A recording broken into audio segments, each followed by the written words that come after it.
ফিতনা থেকে বাঁচতে হইলে আমলের দিকে ঝুঁকতে হবে, আমল করতে হবে। এরা ফতোয়া লিয়া মারামারি করো, আপনি আল্লাহর সাথে আল্লাহ রসুলের সাথে মহব্বত করেন। মহব্বত করার মাধ্যম হলো ইবাদত, নেক আমল। নেক আমলের মধ্যে আচ্ছা আলহামদুলিল্লাহ আইবো ইনশাআল্লাহ হুজুর। আবার আমার দাদু ভাইরা গো, দিলের কান লাগায় শুনবেন, আমল বাড়ায় দেন, দেখবেন শয়তান আস্তে আস্তে কাইটা যেতেছে, দেখবো যে এইটার লোকে ইয়ে করে লাভ হইতেছে না। যেমন একটা আমলের কথা আমি বলতে চাচ্ছি, যেটা ফজরের বিশেষ একটা আমল বলবো, ঘুমাই রয়েছেন না? ফজরের নামাজ যখন শেষ, সূরা হাসর পড়লেন, বিভিন্ন দোয়া দরুদ পড়লেন, এরপর দুরূদ শরীফ মিলাদ শরীফ পড়ে দোয়া করলেন, এরপরে দেখতেছেন সূর্য এখনো ওঠেনি, হয়তো 10-15 মিনিটের মধ্যে সূর্য উঠে যাবে। ওই সময়টা মসজিদ থেকে বের হবেন না, মসজিদে বসে থাকবেন। বসে যখন যে তসবিহ পারেন এটা পড়বেন। যেমন আরেকটা তসবিহ আপনারা পড়তে পারেন, সুবহানাল্লাহি ওয়া বিহামদিহি, সুবহানাল্লাহি ওয়া বিহামদিহি, সুবহানাল্লাহি ওয়া বিহামদিহি। এই তসবিহটা যদি আপনি 100 বার পড়েন, সহিহ ইবনে হিব্বানের মধ্যে উল্লেখ, 100 বার যদি সুবহানাল্লাহি ওয়া বিহামদিহি যদি আপনি পড়েন, আপনার আমল নামার মধ্যে যদি সাগরের ফেনার সমতুল্য গুনাহ খাতাও থাকে, সমস্ত গুনাহ খাতা আল্লাহ মাফ করে দিবেন। ফজরের নামাজের মুনাজাত যখন শেষ হয়ে যাবে, আপনারা মসজিদ থেকে বের হবেন না, ওখানে বসে বসে সুবহানাল্লাহি ওয়া বিহামদিহি এটা 100 বার পড়বেন, আস্তে আস্তে পড়বেন, তাহলে সময়টাও পার হলো, আপনার ওই ফজিলতও পাইলেন। সূর্য যখন উদিত হয়ে যাবে, পুরোপুরি উদিত হয়ে গেছে, তখন আপনি ইশরাকের নামাজ 2 রাকাত নামাজ পড়বেন। কয় রাকাত বলেন? কয় রাকাত? 2 রাকাত নামাজ পড়লে কি হবে গো? আল্লাহর নবী বলেন, আমার উম্মতের মধ্যে যারা ইশরাকের নামাজ 2 রাকাত আদায় করে, এর বিনিময়ে আমার আল্লাহ তার আমল নামায় একটা বড় হজ আর একটা উমরা হজের সওয়াব লিখে দেয়। একটা বড় হজ আর একটা কি উমরা হজ, মাত্র 2 রাকাত নামাজে, মাত্র 2 রাকাত নামাজে। আরেকটা নামাজ আছে, আমি বলে দিই আপনাদের, মনে রাখবেন। অনেক মুরব্বীর এই নামাজগুলি পড়েনও। আওয়াবিন নামাজ পড়েন কিনা আপনারা? ওই একজন পাওয়া গেছে, মাশাআল্লাহ। আওয়াবিন নামাজ মাগরিবের পরে পড়তে হয় 6 রাকাত। যদি একান্তই না পারেন 4 রাকাত পড়বেন। সুন্নত হলো 6 রাকাত পড়া। কয় রাকাত? 6 রাকাত। আর যদি মনে করেন একটু কাজের ব্যস্ততা বেশি, 4 রাকাত পড়তে পারেন। এতে কি হবে জানেন? লাইলাতুল কদর সারা বছরে একবার আসে। লাইলাতুল কদর সারা বছরে একবার আসে, তাও মাহে রমাদানের শেষ 10 দিনের যে কোনো এক বেজুর রাতে। মাহে রমাদানের শেষ 10 দিনের যে কোনো এক বেজুর রাতে আসে লাইলাতুল কদর। কেউ পায়, কেউ পায় না, কারো নসিবে হয়, কারো নসিবে হয় না। কিন্তু আপনি যদি আওয়াবিন নামাজ পড়েন, আওয়াবিন নামাজের অনেকগুলো ফজিলত, এর মধ্যে একটা ফজিলত হলো, আপনি যদি মাগরিবের পরে 6 রাকাত আওয়াবিন নামাজ পড়েন, তাহলে মসজিদুল আকসায়, জেরুজালেম ফিলিস্তিনে মসজিদুল আকসার মধ্যে লাইলাতুল কদর পাইলে যেমন সওয়াব হইতো, ওই সমান সওয়াব আপনার আওয়াবিন নামাজ পড়লে আল্লাহ দান করবে। আসলে এটা মাশাআল্লাহ, দেখছেন হুজুর কেবলার তাসবির মধ্যেও এই কথাগুলো আছে। তাহলে দেখেন, এই ফজিলতের বিষয়গুলো আমরা কিন্তু অবহেলা করি। মসজিদুল আকসায় আমি গুনাহগার 2 বার গেছি, আল্লাহ হায়াতে বাঁচাইলে আরেকবার যাওয়ার নিয়ত আছে ইনশাআল্লাহ। আপনারাও যাইতে পারবেন ইচ্ছা করলে, টাকা পয়সা খরচ করা লাগবে, নাইলে এমনি এমনি যাওয়া যাইতো না। আর যদি কোন হুজুর আমি গরিব মানুষ, এত টাকা কই পামু, তাইলে যাওয়ার দরকার নাই। মসজিদুল আকসায়, বাইতুল মুকাদ্দাসে লাইলাতুল কদর পালন করার সুযোগ, ওই সমান নেকি পাওয়ার সুযোগ আপনার বাড়িতেই আছে। আপনি আওয়াবিন নামাজ পড়েন বা মসজিদে গিয়ে আপনি মাগরিবের পরে আর কোনো কথাবার্তা না কইয়া ডাইরেক্ট 6 রাকাত আওয়াবিন নামাজ পড়বেন, তাহলে ওই সমান নেকি আপনি ঘরে বসে তো পাইতেছেন। ফিলিস্তিন আর যাওয়া লাগতেছে না। চেষ্টা করবেন নি নাকি না? আমি যে এত কষ্ট করে কথাগুলি বলতেছি, আপনার মধ্যে কি কিছু মানুষ আমল করবেন না? ইনশাআল্লাহ কয়ও না, ডরে যে আবার নামাজ পড়া লাগে। নামাজ রে মানুষ যে কি ডরান ডরায়। আওয়াবিন নামাজ পড়বেন, এই কথাটা 2 বার গেলাম, আওয়াজটা তেমন সুবিধার না। আমি আরেকবার জিজ্ঞাসা করি, মনের থেকে নিয়ত করে বলেন, ইনশাআল্লাহ আমল করার চেষ্টা করবেন? আচ্ছা, কি চেষ্টা করবেন কোন? আওয়াবিন নামাজ। মাশাআল্লাহ, এই আমলের দিকে যখন ঝুঁকে যাবেন, ফিতনা আপনার থেকে দূরে সরে যাবে। কেউ এসে বলবে এটা বেদাত ওইটা বেদাত, তার বেদাত বলার টাইমই পাবে না, কারণ আপনি আছেন আল্লাহর সাথে কানেকশন নিয়া, আপনি আছেন মদিনাওয়ালার দুরূদ শরীফ নিয়া। এখানে বিভ্রান্ত করার আর সুযোগ তারা পাবে। ফিতনা থেকে বাঁচার এটা আরেক ঠিকঠাক মতো পড়তে জোরে কন্যা।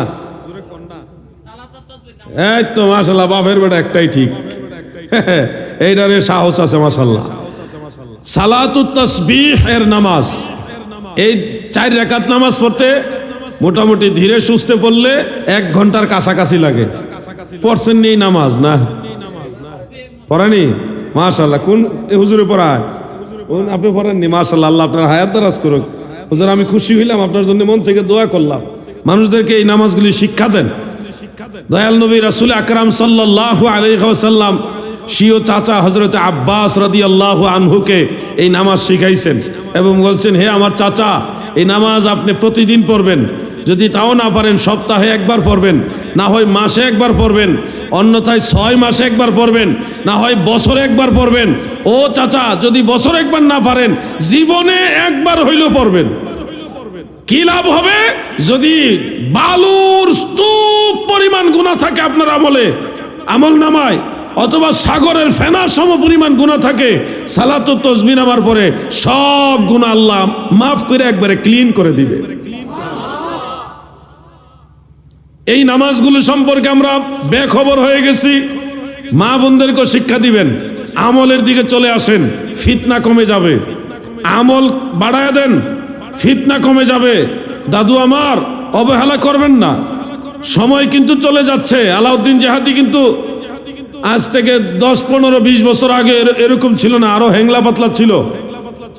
এখন হঠাৎ করে এই যে বয়স বাড়তেছে, ভারী হয়ে যাচ্ছি। মাঝে মধ্যে আয়নার দিকে তাকাইলে ভাবি যে সময় তো অনেক চলে গেল, কখন যে আজরাইল এসে সাক্ষাৎ করে ঠিক নাই। প্রস্তুতি তো রাখতে হবে। আমি নিজেকে নিয়ে ভাবি, আপনাকেও ভাবতে হবে। সময় বেশি নাই। আমার মতো আপনার মতো বহু মানুষ এই মাটির নিচে শুয়ে গেছে। ওইখানে যারা চলে গেছে আর ফিরে আসতে পারে নাই,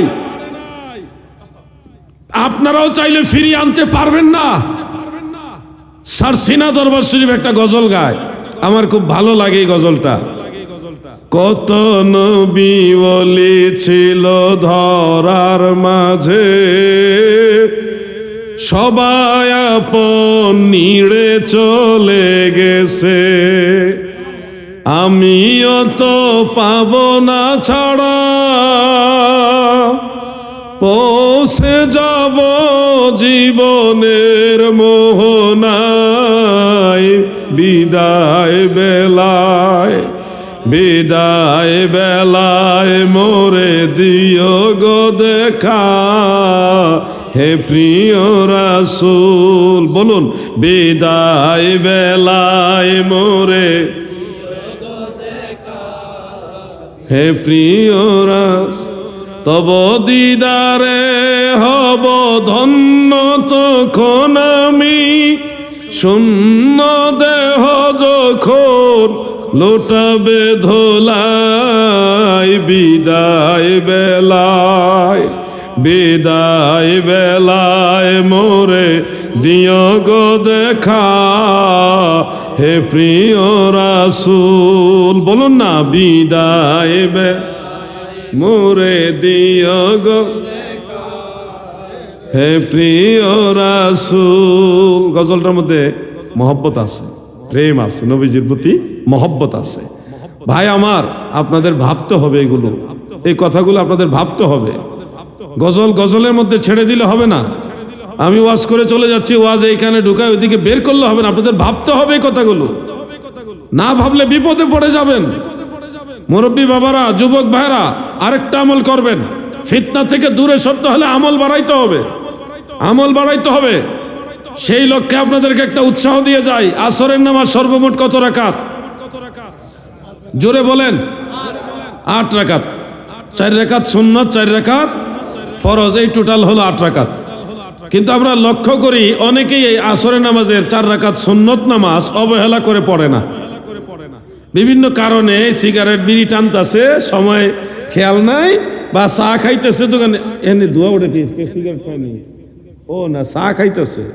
ইন্না লিল্লাহ, আমি দেখছি না হুজুর, আসলে খেয়াল করছি আমি বিড়ি কয়েল উঠতেছে নাকি চিন্তা করছি। আমার ভাইয়েরা গো, এটা অসম্ভব। হুজুর খান বেয়াদবি নিয়েন না, খান মানে কয়েলের দোয়া নাকি কিসের তোমার টেনশনে বেড়ে গেছিলাম, কি জানে বলতেছিলাম। হ্যাঁ, অবহেলা করে অনেকে আসরে 4 রাকাত সুন্নত নামাজটা ছেড়ে দেন। মসজিদে যাচ্ছি আর 4 মিনিট বাকি আছে, তাও মনে করেন 4 দোকানতে বেরো না, 1 মিনিট 1.5 মিনিট আগে রওনা দেয়। এরপরে গিয়া সুন্নতটা থেকে বাঁচার জন্য আর কি গিয়া ইমাম সাহেবের সাথে কোনো মতে জামাতে শরীক হয়ে আবার চায়ের দোকানে আড্ডা মারতেছে, ঘন্টার পর ঘন্টা ওখানে সময় যায়। আমাদের ওখানে কোনো ভ্রুক্ষেপ নেই। যদি সুন্নত নামাজের জন্য বলে একটু আগে আসেন, আমি আপনাদেরকে একটা ফজিলত শোনাতে চাই। আসরের নামাজের 4 রাকাত সুন্নত পড়লে কি ফায়দা? দয়াল নবীজি বলেছেন, মান সাল্লা 4 রাকাতিন ক্বাবলা আল আসরে হারামাল্লাহু বাদানাহু আলান নার। উম্মতেরা গো,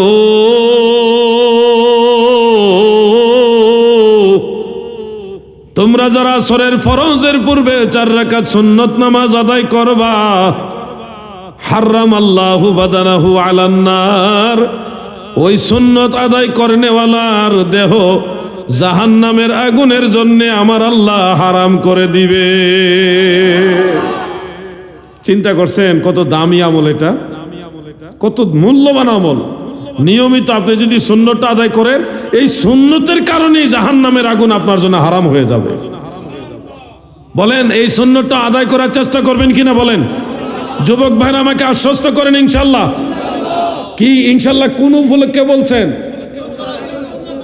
হ্যাঁ, আসরের সুন্নত আদায় করবেন। এই তো যে কি করলে ফিতনা থেকে বাঁচা যাবে। আমার কাছে মনে হইতেছে আল্লাহর ওলিদের সোহবতে গেলে ফিতনা থেকে বাঁচা যাবে। ওয়া কুনু মা'আস সাদিকিন, আল্লাহ আপনাকে ডিরেকশন দিয়েছে, সত্যবাদী বান্দার কাতারে গিয়ে শামিল হও। ফাদখুলি ফি ইবাদি, আমার খাস বান্দা যারা তাদের কাতারে শামিল হও। তো খাস বান্দাদের কাতারে যখন শামিল হবেন, তখন আপনাদেরকে নিয়ে তারা আল্লাহর কাছে দোয়া, মুনাজাত, জিকির, আজকার, নামাজে বিভিন্ন বন্দিগিতে মশগুল হয়ে থাকবে। আল্লাহর ওলিরা কখনো মারামারি করতে যায় না, ঠেলাঠেলি করতে যায় না। আল্লাহর ওলিদের কাছে এমন একটা তাওয়াজ্জু, এমন একটা পাওয়ার আল্লাহ দেয়, সেই পাওয়ার দিয়া গরিব মানুষ যারা আছে, আশিকে রাসূল যারা আছে, ইসলাম প্রেমিক, কোরআন সুন্নাহ প্রেমিক যারা আছে, তাদেরকে নিয়ে আল্লাহর ওলিরা আল্লাহ এবং আল্লাহ রাসূলের ধ্যানে মশগুল থাকে। এইভাবে তারা সময় পার করে। আর যারা দুনিয়া লোভী, আপনারা জান্নাতের টিকিট দিব, জান্নাতের লোভ দেখাইবো, হ্যাঁ মরলেই শহীদ হয়ে যাবেন, এত সুজানা, শহীদ হওয়া এত সুজানা। রাজনৈতিক দলের জন্য গিয়ে মরে গেলেন আর শহীদ হয়ে গেলেন, শহীদ এত সুজানা।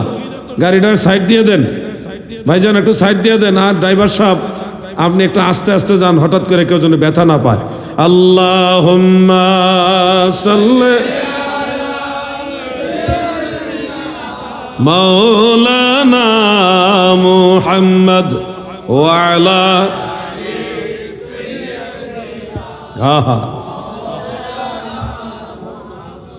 আমার দাদু ভাইরা গো, ফিতনার যুগে ফিতনা থেকে বাঁচতে হলে আমার কাছে মনে হয় নেক বান্দাদের সোহবতে থেকে বেশি বেশি নেক আমল করতে হবে। এটাই হলো বাঁচার একমাত্র রাস্তা। ও ভাই আমার, রাতের বেলায় সম্ভব হলে তাহাজ্জুদ নামাজ পড়বেন। সারা রাত তাহাজ্জুদ নামাজ পড়ার মতো একটা নেক আমল, সহজ একটা আমল আপনাদেরকে শিখাই দেয়া যায়। আপনারা জোহরের নামাজ নিশ্চয়ই আদায় করেন। সর্বমোট কত রাকাত পড়েন? 12 রাকাত না?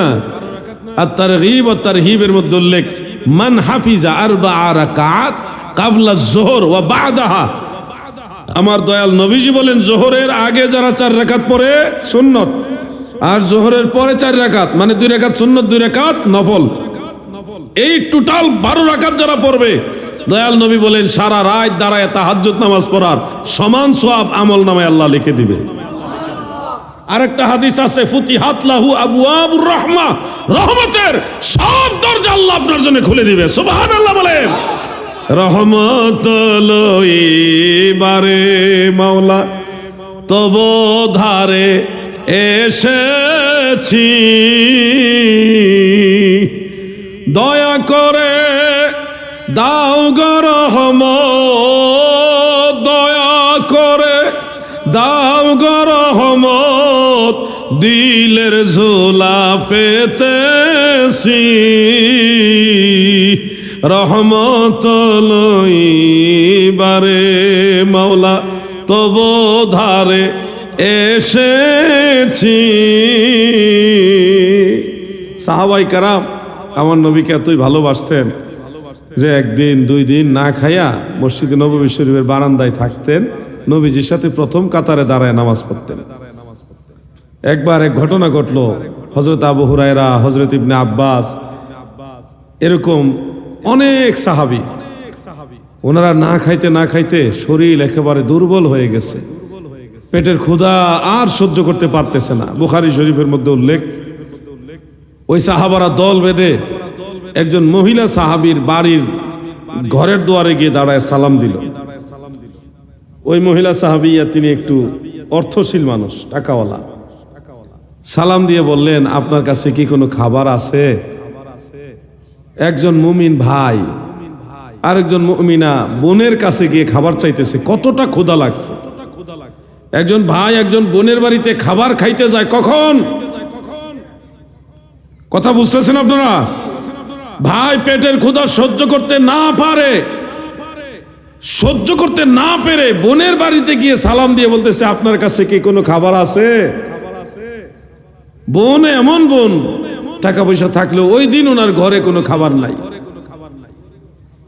আল্লাহর কি মহিমা, ওই দিন ওই বোনের ঘরেও কোনো খাবার নাই।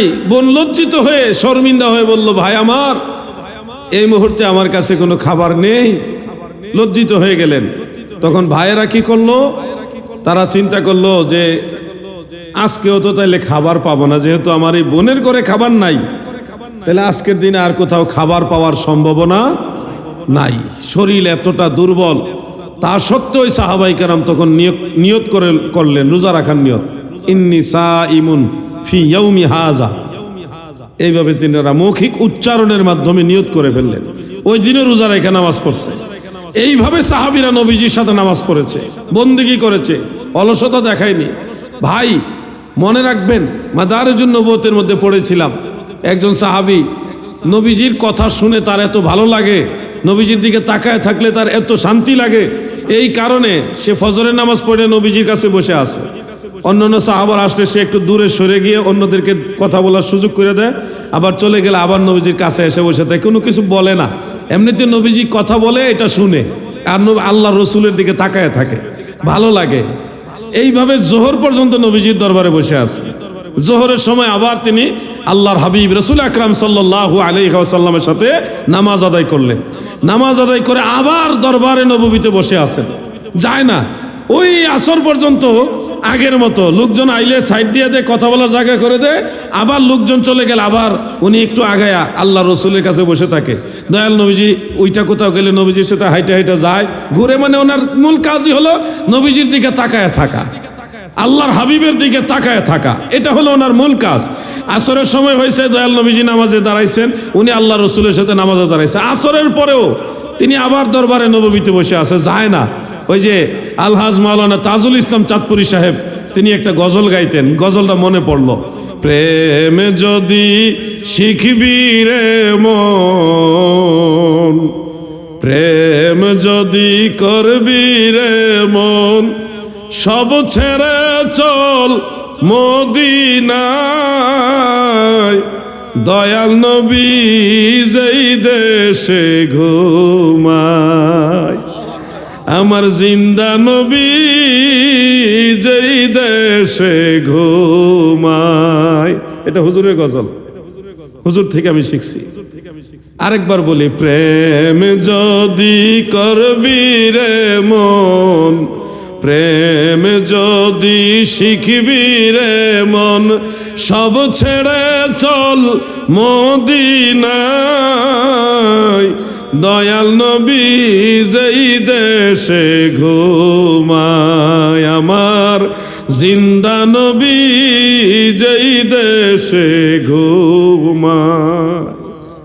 চাঁদপুরি সাহেব অনেক পুরাতন আলেম, অনেক আগের আলেম, ওনার কণ্ঠ চাঁদের মতো সুন্দর। আমার পাশে বসে রয়েছে, উনি একটা বড় দরবারের খেদমত করেছেন দীর্ঘ জীবন, কিন্তু সেই দরবারের আকীদা খারাপ। সংশোধন করার জন্য ওনারা দফায় দফায় দফায় দফায় অনেক চেষ্টা করেছেন, কিন্তু ওই দরবার আকীদা সংশোধন করে না দেখে ওই দরবার ছেড়ে চলে আসছে। ঢাকা যাত্রাবাড়িতে হুজুরের নিজের বাড়ি, 8 তলা বিল্ডিং, প্রভাবশালী একজন ব্যক্তি। কিন্তু আজকে বললাম, মামা চলেন মদিনাতুল আউলিয়া, আল্লাহর আউলিয়াদের শহরে বেড়াইতে যাবেন, বাবা শাহ মোহসেন আউলিয়া রহমতুল্লাহ আলাইহির দেশে যাবেন। মামা বলল ঠিক আছে চলেন বেড়াইতে যাই। এই আয়সা জিয়ারত করলাম মামা ভাগিনা একসাথে, আমি মামা ডাকি, উনি আমাকে ভাগিনা হিসেবে আদর করেন। ওনার কণ্ঠ আমি চাই আজকে আপনাদেরকে নিয়ে আখিরি মোনাজাতটা উনি পরিচালনা করুক, আমিও মামার সাথে বসে দোয়ায় শরীক হইতে চাই, যদি আপনাদের কোনো আপত্তি না থাকে। শুধু দোয়াটা উনি করবেন। আমি ওনাকে, ওনার ওয়াজ শুনছি মাটিতে বসে বসে। আপনারা তো চেয়ারে বসে ওয়াজ শোনেন, আগে আমরা খের মধ্যে বিছানা, যে বিচুলি, ধান গাছের যে শুকনা অংশগুলো, খড়, এগুলি বিছাই দিত, ওখানে বসে বসে মামার ওয়াজ শুনছি। যখন মামা মাইকটা ধরতো চাঁদের মতো ঢেউ খেলতো মাইকের আওয়াজ, এত সুন্দর, এত, এখন তো অনেকটা বয়স হয়ে গেছে, তাও আল্লাহ রহমতে অনেক সুন্দর কণ্ঠ। আল্লাহ মামাকে সুস্থ রেখে নেক হায়াত দারাজ করুক, বলেন আমিন। তিনি গজলটা গাইতেন, প্রেম যদি করবি রে মন, প্রেম যদি শিখবি রে মন, সব ছেড়ে চল মদিনায়, দয়াল নবী যেই দেশে ঘুমায়, আমার জিন্দা নবী যেই দেশে ঘুমায়। আমার ভাই বন্ধুরা, বাবারা, ফিতনার যুগে আপনারা যদি নিজেরা ফিতনা থেকে বাঁচতে চান, আমার মতে আল্লাহর ওলিদের সোহবতে যান, পীর মুর্শিদের সোহবতে যান, বেশি করে নেক আমল করেন, এছাড়া বিকল্প কোনো রাস্তা আমি খুঁজে পাই না। যদি ঠকিতে না চাও হাটে এসে বসো, পীরের নিকট যে ঘেসে, হৃদয় সেই মহোপদেশে, মনে মুখে মুহাম্মদ শব্দ বলো। আমল করবেন, আমলে আউলিয়া। অবহেলা করে সময় কালক্ষেপণ করবেন না, সময় খুব কম, কত কম মরার পরে বুঝবেন। রেস্ট নেওয়ার, বিশ্রাম নেওয়ার পর্যাপ্ত সময় আছে, কিন্তু আজরাইল রূহটা ছো মেরে যখন নিয়ে যাবে, আর ইবাদত করার, আমল করার চান্স পাবেন না। দুনিয়াতে থেকে সুবহানাল্লাহ, আলহামদুলিল্লাহ, আল্লাহু আকবার বলবেন, এটার ফজিলত পাইবেন। মরার পরে 1000 কোটি বার সুবহানাল্লাহ বললেও আর কোনো ফায়দা নাই। আপনারটা কাউন্ট করা হবে শুধুমাত্র জীবদ্দশায় যে আমলটা করবেন সেটা। আপনার যত দুর্বলতা আছে আল্লাহর কাছে বলেন, আল্লাহ আপনাকে সেগুলি দূর করবেন। আল্লাহ আমাদের দেওয়ার জন্য ডাকে, কিন্তু আমরা আল্লাহকে গুরুত্ব দেই না। আমরা কত ব্যস্ত, সৃষ্টিকর্তা আমাদেরকে ডাকে, আমরা আল্লাহকে গুরুত্ব দেই না। যে কয়েকটা আমলের কথা বললাম, যুবক ভাইরা, মুরব্বী বাবারা, আপনারা আমাকে আরেকবার বলুন, কষ্ট করে আমলগুলি করবেন কিনা? বলেন ইনশাআল্লাহ, আরো জোরে বলেন ইনশাআল্লাহ।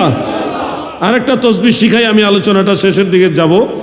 এই তসবিহটা হলো 3টা শব্দ, কিন্তু এটার মর্যাদা, সম্মান, ফজিলত এত বেশি, গোটা সৃষ্টি জগতে যতগুলো সৃষ্টি রয়েছে ততগুলো নাকি আপনার আমল নামে আল্লাহ দান করবে। মাত্র 3টা শব্দ। আমি সারা দেশের মানুষদেরকে বারবার এই দোয়াগুলি শিখাইতেছি। আমি একদিন থাকবো না, কিন্তু মানুষ যদি আমল করে তাদের কাছ থেকে আমি দোয়া পাবো, এজন্য এগুলি শিক্ষা দেই। আপনারা আমার সাথে বলুন, সুবহানাল্লাহি আদাদা খালকিহি। বাস 3টা শব্দ। সুবহানাল্লাহি আদাদা খালকিহি, সুবহানাল্লাহি আদাদা খালকিহি। আমি বন্ধ থাকি, আপনারা একবার বলেন সুবহানাল্লাহি আদাদা খালকিহি। বলেন, একটু টাইল দেন, মুখস্থ করে ফেলেন। সুবহানাল্লাহি আদাদা খালকিহি, এই তাসবিহটা পড়বেন। যখনই বসবেন কমপক্ষে 100 বার পড়বেন, 100 বার পড়বেন। আল্লাহ তাআলা এগুলি নাজাতের ওসিলা বানাবে। ঈমান নিয়ে মরতে পারলে আপনারা টেনশন করা লাগবে না, নবীজিকে খুঁজে বের করা লাগবে না। আপনি যদি নবীর কথা শুনে কবরে যাইতে পারেন, পরবারে যাইতে পারেন, যেখানে যাইবেন ওইখানেই দয়াল নবী আপনার পাশে দাঁড়াবে। দেখি তো আবার, ও আচ্ছা ঠিক আছে, একটু জিকির করুন। ইসমে জাত আল্লাহ আল্লাহ আল্লাহ আল্লাহ আল্লাহ আল্লাহ আল্লাহ আল্লাহ আল্লাহ আল্লাহ আল্লাহ।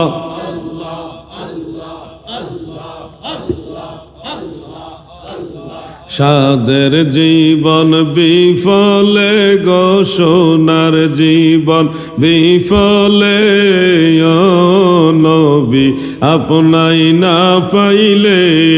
আল্লাহ আল্লাহ আল্লাহ আল্লাহ আল্লাহ আল্লাহ আল্লাহ আল্লাহ আল্লাহ।